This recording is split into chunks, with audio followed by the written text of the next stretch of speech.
Selamat sejahtera, terima kasih kerana klik video ini. Sila pertimbangkan, like, komen dan subscribe.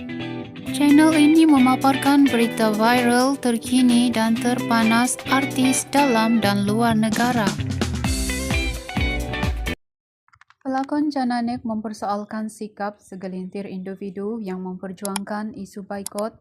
Adakah ianya bersifat bermusim atau mengikut tren semasa?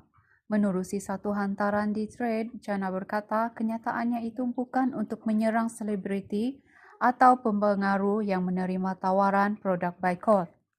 Maaf, nak tanya netizen, boikot ni bermusim ke? Not hater to all artists dan call yang accept boikot product job.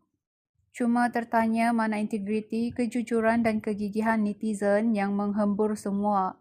Ke hari tu just join the bandwagon sebab nak tunggang isu semasa. Hypocrite tulisnya. Sementara itu, Jana berpendapat setiap individu berhak membuat pilihan sendiri.